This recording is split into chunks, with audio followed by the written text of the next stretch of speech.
Lucas capítulo 20.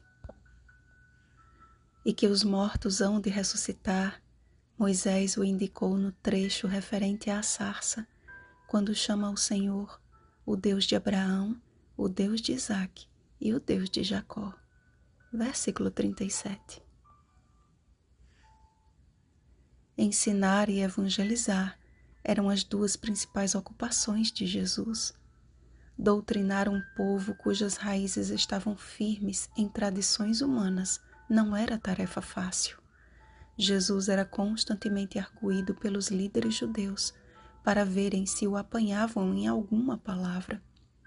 3 questões foram levantadas neste capítulo: a origem da autoridade de Cristo, a questão do tributo e a descrença dos saduceus, que diziam não haver ressurreição. Os principais grupos religiosos da época se uniram num mesmo objetivo: eliminar aquele que ameaçava sua religião legalista e fria. Israel teve a oportunidade de ser neste mundo luz em meio às trevas espirituais, de promover o evangelho da salvação em Cristo, alcançando os 4 cantos deste planeta.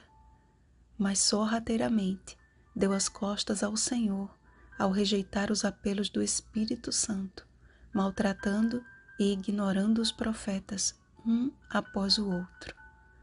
Uma religião orgulhosa e ritualística tomou o lugar da religião pura e sem mácula, Tiago capítulo 1, versículo 27, tornando a maioria insensível à essência do verdadeiro evangelho do reino, alargando as fileiras para os que se fingiam de justos.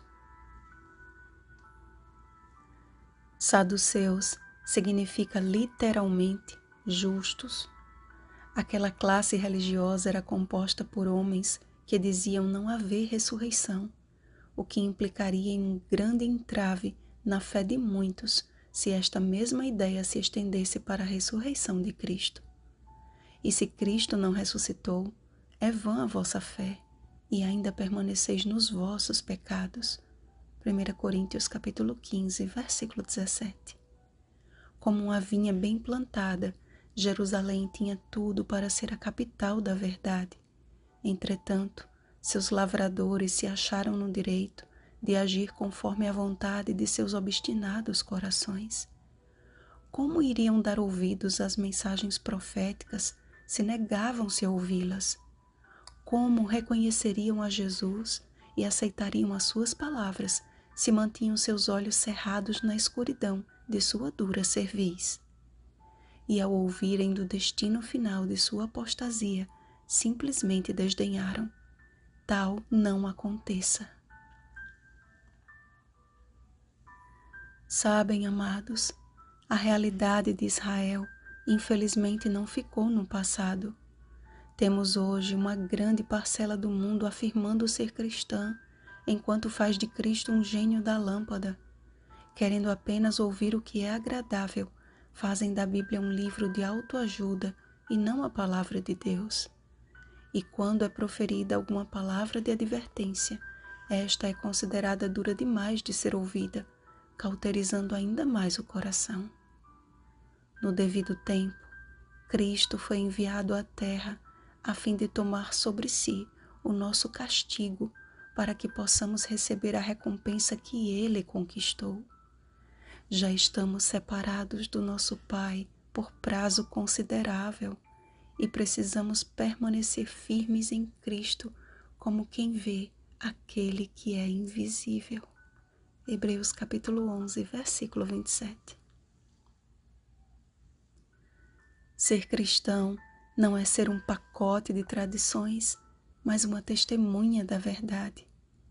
Se fingir de justo pode até enganar os homens, mas jamais poderá enganar aquele que sonda os corações. Jesus ensinou o caminho de Deus segundo a verdade, e Ele mesmo afirmou: e conhecereis a verdade, e a verdade vos libertará. João capítulo 8, versículo 32. Jesus é a verdade.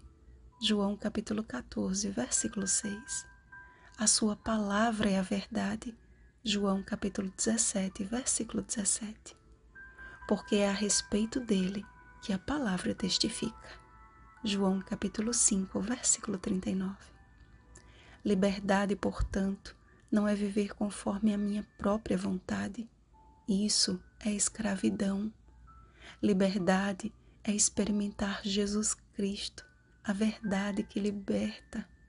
É apreciar a sua palavra tal qual ela é e aceitá-la como oráculo de Deus para a minha vida.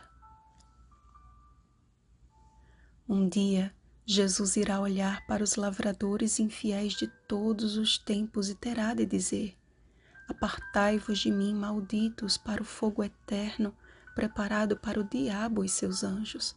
Mateus capítulo 25, versículo 41.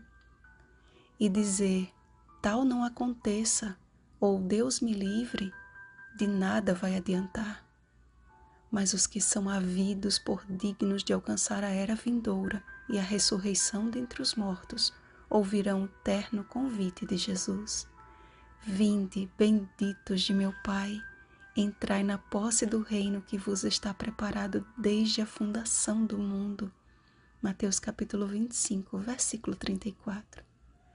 Pois não podem mais morrer, porque são iguais aos anjos e são filhos de Deus, sendo filhos da ressurreição. Porquanto o Senhor mesmo, dada a sua palavra de ordem, ouvida a voz do arcanjo e ressoada a trombeta de Deus, descerá dos céus, e os mortos em Cristo ressuscitarão primeiro. Depois nós, os vivos, os que ficarmos, seremos arrebatados juntamente com eles entre nuvens, para o encontro do Senhor nos ares, e assim estaremos para sempre com o Senhor. 1 Tessalonicenses capítulo 4, versículos 16 ao 17. Logo, o Deus de Abraão, o Deus de Isaque, o Deus de Jacó voltará. Guardai-vos, pois, de exercer justiça própria, mas que nossa vida seja simplesmente a manifestação de quem foi salvo pela justiça de Cristo. Eis a verdade que liberta. Vigiemos e oremos. Bom dia, libertos pela verdade. Rosana Garcia Barros.